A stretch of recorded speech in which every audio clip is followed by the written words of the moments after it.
Lepo pozdravljeni. Zdaj bom jaz tole probal ganiti, kako s tem delati.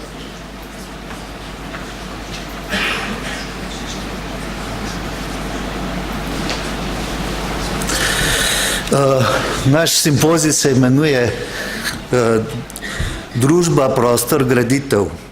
Meni se ta naslov ne dopade preveč, ker gre za termine, ki so tako splošni, da lahko pomenijo karkoli in zato pravzaprav ne pomenijo kaj dosti.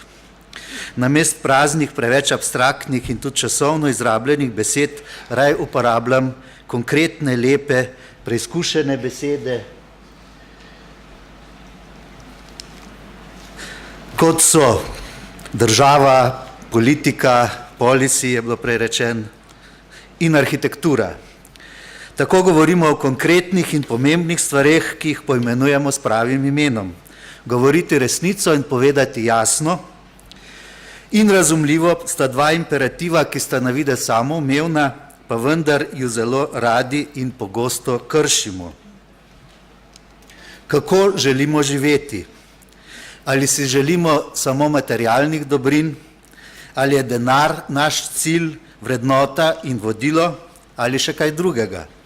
To je resno vprašanje, ki postavlja pod vprašaj sedanji neoliberalni model tržnega gospodarstva, ki tudi za arhitekturo pomeni razvrednotenje v tržno dejavnost in individualizirano, elitizirano, odtujeno zgodbo. Arhitekture še nikoli v zgodovini, ki traja vsaj 5000 let, ni nastajalo toliko in hkrati še nikoli ni bila tako nema, tako odtujena, nerazumljiva in nerazumljena, da bi ljudje tako malo vedeli o njej in jo tako malo cenili. Zato je veliko vzrokov, nekaterih smo slišali že danes, ne moremo jih analizirati v tako kratkem času, so pa učinki tega stanja katastrofalni za planet, za prostor in za ljudi. Ekologija, kultura, varnost, ekonomska varnost in predvsem kakovost bivanja naših življenj je bistveno slabša, kot bi lahko bila. Tu je vloga države ključna. Državo vodi in usmerja politika, a država je v krizi, zgleda, kot da je izgubila kompas, kot je bilo že rečeno. V nekaj letih tranzicije smo v veliki meri izgubili logiko, ki je temeljila na enakopravnosti in smiselnosti javnih storitev in javnega dobrega. Država, ki je bila prej aparat tuje, ideološke ali nacionalne nadvlade in skozi to osovražena, je postala naš notranji sovražnik. Tega problema ne ljudje, ne politika še nismo rešili, ga ne razumemo, ne najdemo svoje prave vloge, da bi obrnili ladjo Slovenijo v pozitivno smer. Problem je kompleksen in njegova vsebina ni samo sovraštvo. Še huje je, na primer, kadar politiki tako zelo ljubijo svojo državo, da se kar naprej čutijo poklicane, da jih vladajo in jo s tem seveda uspešno uničujejo. Državljani pa to bolj ali manj začudeno gledamo in kar ne moremo verjeti o čem. Končno rečeno, ideologija deluje kot pajčolan, ki ti nekaj predstavlja kot samoumevno. Danes se je po mojem mnenju najbolj pomembno naučiti, da stvari ne dojemamo, kot da so samoumevne in da se izognemo sprejemanju nečesa kot danosti, še posebej, ko gre za družbene procese, med katerimi je tudi arhitektura. Politika arhitekture očitno danes ne potrebuje, ljudstvo pa v dobi hiperpotrošništva z njo več niti ne pride v stik, razen pri kreaciji svojega lifestila ali imidža. Tranzicija v kapitalizem je končana in institucije kulture, umetnosti in tudi arhitekture, ki so pri tej tranziciji asistirale, so ostale ideološko osamljeni otoki, ki se na izgubo legitimnosti ne znamo odzvati drugače, kot da, kot zdaj jaz, žugamo s prstom neukim sodržavljanom in politikam. A nekaj je že jasno. Spet se ponavljam, ali pa ponavljam druge pred sabo. Svet gre pospešeno v digitalno dobo, roboti že korakajo v naša življenja in nadomeščajo poceni in rutinsko delo. Družba bo bogata, vprašanje je kako. Kdo bo imel kaj od tega? Potrebujemo strateško dolgoročno razmišljanje, globalni razmislek brez tabujev. Ko bomo bogata in razvita družba, v kateri si bo vse več dela treba izmišljevati, moramo stremeti k prihodnosti, v kateri bo ustvarjalno delo ena poglavitnih dejavnosti ljudi. Kultura in še zlasti arhitektura sta tisti, ki lahko data okvir in tudi vsebino tej želeni prihodnosti v smislu investicij, identitete, ekonomije, kakovosti življenja in vsega tega, o čemer danes govorimo. Večina ljudi se strinja, da so knjižnice, gledališča, kulturni domovi, muzeji in galerije, pa športne dvorane, parki, bazeni in igrišča pomembni javni prostori, čeprav zaposleni v njih ne delajo dobičkov in večina uporabnikov ne bo postala vrhunski kulturnik, športnik. A bolje je nameniti denar gradnji in tudi zaposlovanju v kulturnih institucijah, kot pa v težko industrijskih obratih, ki nas zaradi negativnih učinkov na okolje in zdravje na dolgi rok pogosto stanejo več. Država Slovenija se je lotila dolgoročne strategije za udejanjenje ustrezne vloge arhitekture v družbi. Naslonila se je na mednarodne zglede, ki so s sprejetjem nacionalne arhitekturne politike pristopili k celostnemu urejanju arhitekture in povabila stroko, da sodeluje pri njeni pripravi. Imel sem to čast, da sem skupaj s kolegi, ki so navedeni v kolofonu in bliže tudi omenjeni, sodeloval pri pisanju. Pri tem je izredno pomembno, da je kultura tisti bistven koncept, tisto povezovalno področje, ki osmišlja druge discipline, v katerih se arhitektura udejstvuje. Gradbeništvo, znanost, finance, inovacije, urejanje prostora, javne investicije, zdravje in varnost in tako dalje. Arhitekturna politika obravnava ta področja, a jih stališča kulture, dediščine, nacionalne identitete, javnega interesa. To je njen podtekst, vezivo in smisel. Leta 2017 je bila slovenska nacionalna arhitekturna politika Arhitektura za ljudi sprejeta na vladi Republike Slovenije, uveljavitev pa bo potekala v tem in naslednjih letih. Vprašam se, kaj je arhitektura, zakaj jo je težko, a nujno razumeti in uporabljati. Arhitektura je stroka, ki gradi ozadje naših življenj. Oblikuje prostor, ki ga uporabljamo vsi, in je stroka, ki ima med vsemi umetniškimi zvrstmi najbolj daljnosnežne posledice. Zgradba, ki jo zgradimo danes, bo na tem mestu stala mnogo dlje, kot trajajo življenja tistih, ki so odgovorni za njeno izgradnjo. Tudi zato je odgovornost teh še toliko večja. Na to dejstvo je treba opozoriti še posebej danes, ko se število investicij ponovno povečuje in obstaja nevarnost, da bodo sredstva namenjena arhitekturi porabljena prehitro in nepremišljeno. Za zgled, kako izbrati najboljšo arhitekturno rešitev in kako skrbeti za njeno kvalitetno izvedbo, pa bi morali služiti predvsem institucije, ki porabljajo javna sredstva. Zakaj je arhitektura tako pomembna, da potrebuje svojo posebno politiko? Začnimo na začetku ali še bolje pred začetkom evropske civilizacije, politike in arhitekture. Vsi dobro poznamo egipčanske piramide, stare skoraj 5000 let. Zakaj so bile zgrajene? Odgovor, ki se ponuja, je, da so bile zgrajene iz želje po večnosti, po premagovanju časa. Star arabski pregovor pravi, da se človek boji časa, čas pa se boji piramid. Teorije, ki razlagajo nastanek piramid, govorijo na eni strani o želji po nesmrtnosti faraonov, torej o funkciji reprezentacije božanskosti faraona oziroma oblasti, na drugi pa o praktični funkciji, o zaposlitvi egiptovskega ljudstva med sezonami dela na poljih. Poenostavljeno rečeno, da se kmetje ne bi polenili ali dobili prevratnih misli, so zaposleni s kolektivnim smotrom gradnje piramid.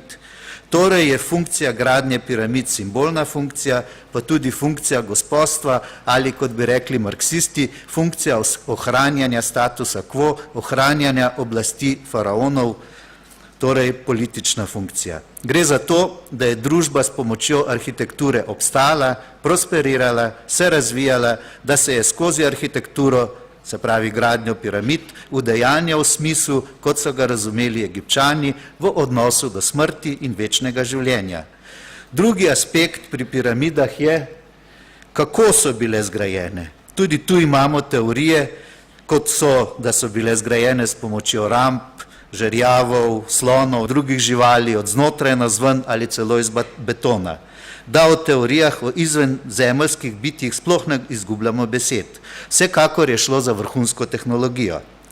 Še eno vprašanje je, kdo jih je zasnoval? Stopničasto Džoserjevo piramido, ki je bila prva leta 2778 pred našim štetjem, je zasnoval prvi arhitekt Imhotep, veliki vezir faraona Džoserja.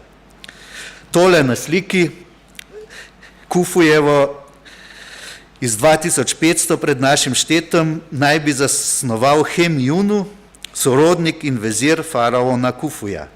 Pri snovanju je uporabljal matematiko in geometrijo, kompleksen sistem proporcev in tako naprej. Kaj piramide pomenijo danes? So arhitekturna dediščina, kot smo videli, burijo domišljijo, so turistična znamenitost, simbol družbe in civilizacije, simbol večnosti, kot smo rekli na začetku. Arhitektura mora zajeti in posredovati interese različnih akterjev, pletenih v njen nastanek, zaradi česar pogosto nastaja v zapletenem in običajno celo bolečem procesu.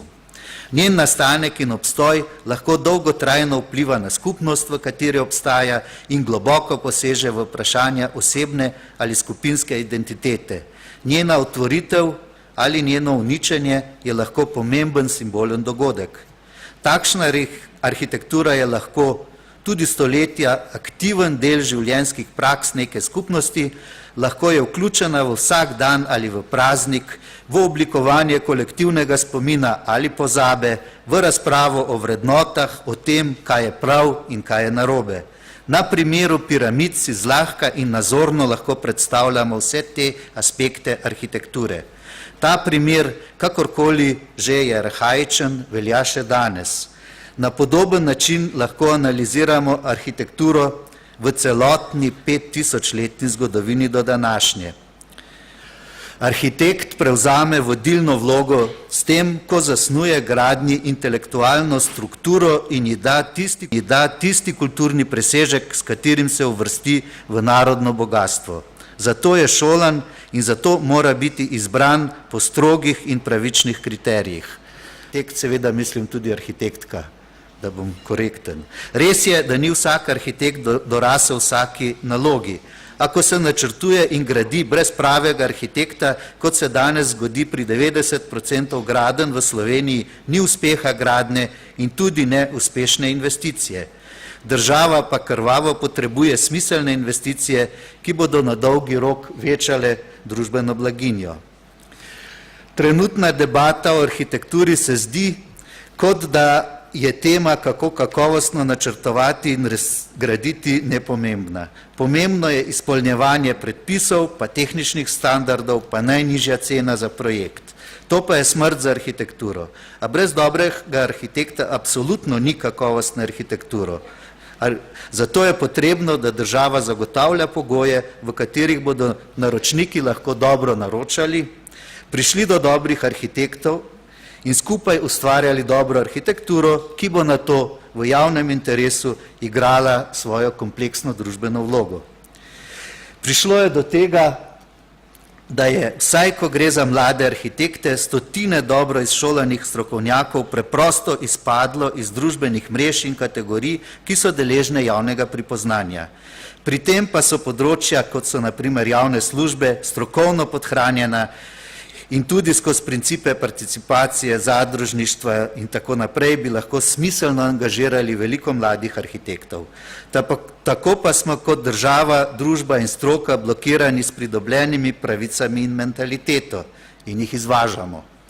Situacijo bi opisal s primerjavo, ki je morda drastična, a ni daleč od stvarnosti. Predstavljajmo si, da imamo množico mladih odličnih zdravnikov, ki jim ne damo niti možnosti, da bi sploh prišli do licence, ker stari priučeni medicinski tehniki ne dovolijo, da bi jim prepovedali operacije. In na isti sceni so tudi živinozdravniki, ki bi prav tako radi imeli licenco za operiranje ljudi, čez da gre za interdisciplinarni poseg, kjer je njihovo znanje in kompetenca enakovredna, saj so tudi oni študirali anatomijo. Sploh pa se ljudje lahko operirajo kar sami, ko gre za manjše operacije do 20 kvadratnih metrov. Situacija je že od osamosvojitve, v času krize pa še toliko bolj akutno kaže na veliko pomanjkanje investicij javnih, državotvornih in simboličnih, ki bi rezultirale v kakovostno arhitekturo. Malo številnost investicij je očitna predvsem v javnem sektorju, pa še tisti redki primeri, ki so zgrajeni večinoma z občinskimi sredstvi. Projektov, ki bi bili financirani neposredno iz državnega proračuna, skoraj ni. Ni muzejev, ni NUK-a, ni socialnih in izobraževalnih, kulturnih inštitucij in tudi ne javnega prostora in javnih ureditev. Bolj kot to, da je država v zadnjih letih namenila zelo malo sredstev za arhitekturo in oblikovanje prostora nasploh, pa skrbi dejstvo, da je večina z javnimi sredstvi zgrajenih objektov in ureditev arhitekturno izjemno slabe kvalitete. To je v veliki meri zagotovo moč pripisati dejstvu, da so se arhitekturne rešitve izbirale na podlagi javnih razpisov, pri čemer je bilo edino merilo najnižja cena projektne dokumentacije in ne kvaliteta arhitekturne rešitve. Javnih anonimnih natečajev, ki bi jih skupaj z naročnikom organizirala Zbornica za arhitekturo in prostor in na katerih bi rešitve ocenjevale skrbno izbrane strokovne komisije, je bilo v zadnjih letih izjemno malo. Arhitekti moramo ponovno premisliti svojo vlogo v družbi, ki ni in ne more biti na temelju specialista za bilo kaj, niti prekarnega kulturnika, pač pa generalista, povezovalca, umetnika in inženirja, pa tudi družbeno odgovornega javnega intelektualca, ki prevzame odgovornost za celoto arhitekture. Za zaključek bi rad povedal še par besed o sodobni slovenskih arhitektih in arhitekturi. Imamo sodobno arhitekturo prepoznano in cenjeno v mednarodnem merilu.